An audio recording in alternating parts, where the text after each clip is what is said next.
Күйеуім үйде жоқта, қайнатам мені басқа қырынан таныды. Мен бұл әңгімені айтуға көп жыл батылым жетпеді. Өйткені ол опасыздық емес, бірақ адалдық та емес. Күйеуім ол күні іссапарға кеткен. Үй іші тым-тыныш еді. Тіпті сағаттым тықылы да жүйкеме тиетін. Қайнатам бізбен бірге тұратын, үндемейтін, көп сұрамайтын адам. Әдетте бір бөлмеде отырып газет оқиды. Ал мен оны көрмегендей жүретінмін. Сол кеш бәрін өзгертті. Ас үйде жалғыз шай ішіп отыр едім. Ол кірді, жай ғана. «Шай бар ма?» деді. Дауысы бұрынғыдан басқаша естілді. Бәлкім менің өзім өзгерген шығармын. Біз үнсіз отырдық. Екі ересек адам. Екеуінің де ішінде айтылмаған ой көп. Сосын ол күтпеген жерден сұрады. «Сен бақыттысың ба?» Менің қолым дір ете қалды. Бұл сұрақты маған ешкім, ешқашан бұлай тура қоймаған. «Неге сұрайсыз?» дедім мен. Ол көзін шайдан алмай. «Өйткені кейде адам бақытсыз болса да күліп жүре береді» деді. Дәл сол сәтте менің ішімде бірдеңе сынып кеткендей болды. Мен оған ешқашан ашылық көрмегенмін. Ал сол кеш тілім өзінен өзі шешілді. Мен күйеуім туралы айттым. Үнемі жұмыста жүретінін, менің қалай жалғыз қалатынымды, өзімді кейде үйдің бір бұрышындағы зат сияқты сезінетінімді. Ол тыңдады, бөлмеді, ақыл айтпады, кек анда-санда басын изеп отырды. Сол үнсіз тыңдау адамды қауіпті түрде жақындатады екен. «Сен өзіңді кінәлі сезінесің бе?» деді ол бір кезде. «Иә», дедім мен, «бірақ не үшін екенін өзім де білмеймін». Ол ауыр күрсінді. Сосын баяу айтты. «Мен де бір кездері әйелімді бақытты қыла алмадым». Мен таң қалдым. Қайнатамның да ішкі жарасы бар екенін бұрын ойламаппын. Ол өткен өмірін айтты. Жас кезінде бәрін жұмысқа айырбастағанын, сүйіспеншілікті кейінге қалдыра бергенін. «Кейін тым кеш болды», деді ол. Осы сөздер ауада ілініп қалды. Бөлме тым тар сияқты көрінді. Арамыздағы қашықтық қысқарғандай болды. Мен орнымнан тұруым керек еді, бірақ тұрмадым. Ол маған қарады. Ал мен көзімді тайдырмадым. Бұл қате екенін білдік, екеумізде. Бірақ ешкім тоқтатпады. Ол орнынан тұрды. Терезеге барып сыртқа қарады. «Қорықпа», деді ол. «Мен сенен ештеңе күтпеймін». Дәл сол сөз мені одан бетер аламдатты. Өйткені кейде ештеңе күтпеу ең қауіпті нәрсе. Сол түнде ештеңе болған жоқ. Бірақ мен бұрынғы адам болып ұйықтаған жоқпын. Ал ең қорқыныштысы бұл тек бастамас еді. Үй ішіндегі тыныштық енді бұрынғыдай емес еді. Келесі күннен бастап бәрі өзгерді. Ешкім ештеңе айтпаса да. Таңертең ас үйге кіргенде мен оның отырғанын көрдім. Газет, шай, әдеттегі көрініс. Бірақ енді мен оны басқаша көретін болдым. Ол басын көтеріп маған қарады.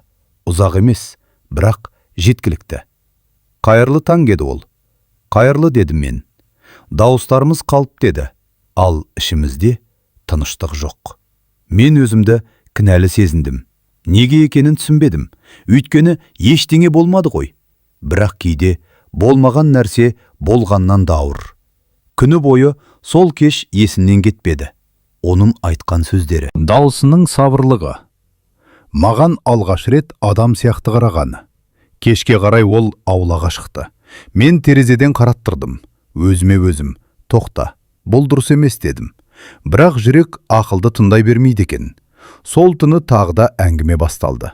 Бұл жолы ас үйде емес, қонақ бөлмеде. Теледидар қосылы тұрды. Бірақ еш қайсымыз қарамадық.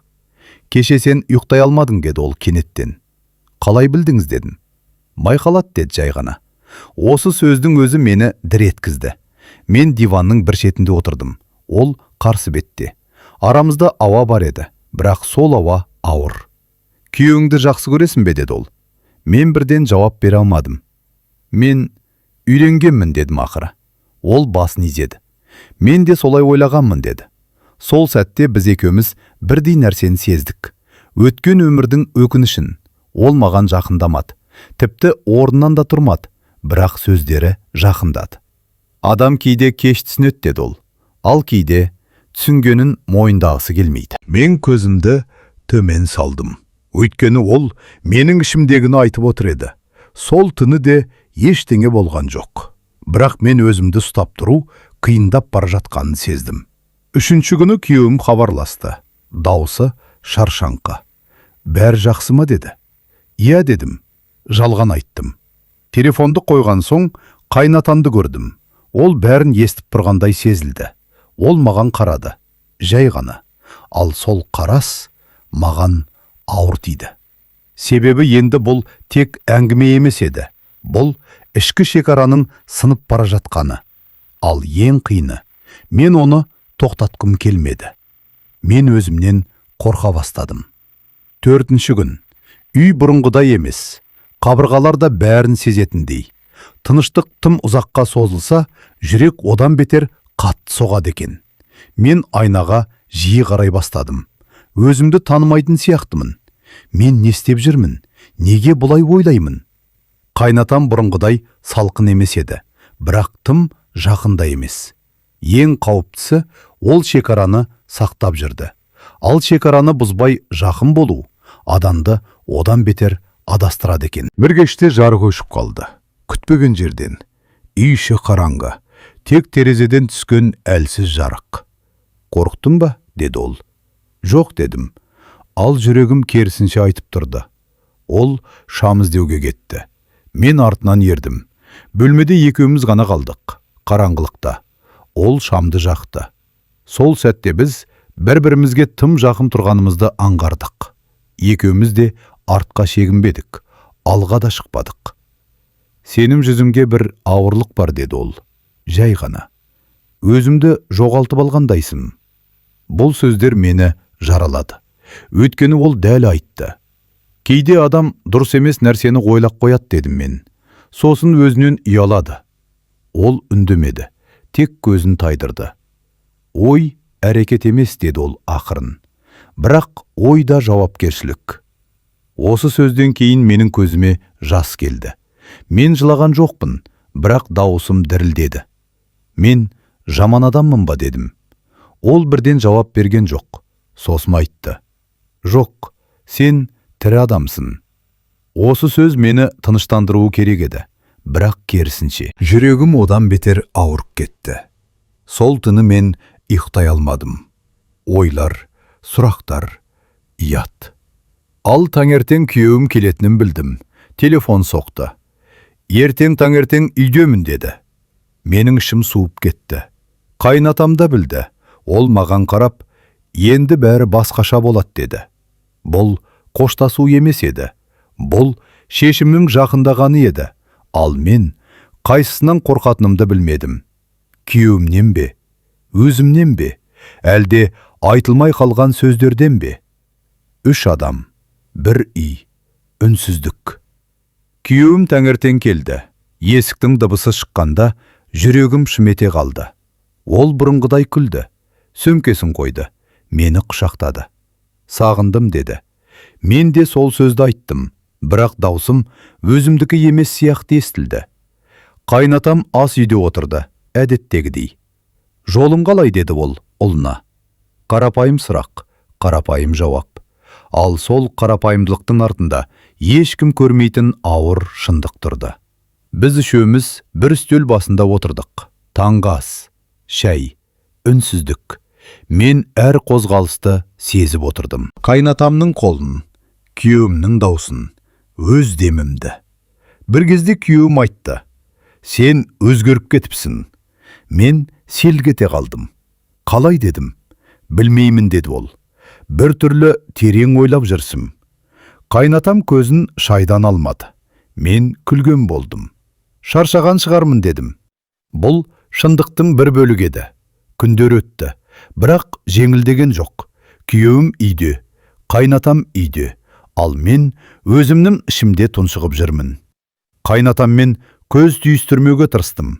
Бірақ кейде мүмкін емес. Бір кеште күйеуім ерте ұйықтады. Ал мен ас үйде қалдым. Қайнатам кірді. Екеуміз ғана. Тағы да. Мен кешірім сұрауым керек деді ол кенеттен. Мен оған қарадым. Неге дедім? Өйткені мен үндемей отырып, сені ауыр жағдайға қалдырдым деді. Бұл сөз жүрегімді тіліп өтті. Сіз ештеңе істеген жоқсыз дедім. Дәл сол үшін деді ол. Үнсіздік. Сосын ол қосты. Мен ертең басқа қалаға кетемін, біраз уақытқа. Мен дайын емес едім. Неге дедім? Өйткені кейде адам кетпесе, бәрін бұзават деді ол. Осы сөзбен бәрі айтылды. Сол түні мен жыладым. Бірінші рет. Өйткені ештеңе болмады. Бірақ бәрі жоғалды. Қоштасу кейде ең дұрыс таңдау. Қайнатам таңертең ерте тұрды. Үй әлі ұйқыда. Мен ас үйде отыр едім. Ұйықтай алмадым. Ол сөмкесін есікке қойды, үндемей. Шай ішесіз бе дедім. Ол басын изеді. Бұл соңғы шай екенін екеуміз де білдік. Бірақ ешкім айтпады. Біз әдеттегідей отырдық, бірақ әдеттегідей емес. Мен кетіп бара жатырмын деді ол, жай ғана. Бұдан бұлай сен тыныш өмір сүресің. Ал сіз дедім. Ол сәл жымиып, мен бұрыннан тыныш өмір сүрмеймін деді. Осы сөз жүрегімде қалып қойды. Сізді кінәлаймын деп ойлайсыз ба дедім. Ол басын шайқады. Жоқ, мен сені қорғағым келді деді. Өзімнен де, менен де. Мен көз жасымды тыя алмадым. Егер бәрін артқа қайтаруға болса дедім. Онда бәрі өтірік болар еді деді ол. Ал біз шындықта өмір сүрдік. Бұл ең ауыр шындық еді. Ол есікке беттеді. Бір сәтке тоқтады. Есімде болсын деді. Сені ешкім жаман адам ете алмайды. Тек өзім. Сосын кетіп қалды. Есік жабылды. Үй бұрынғыдан да тыныш болды.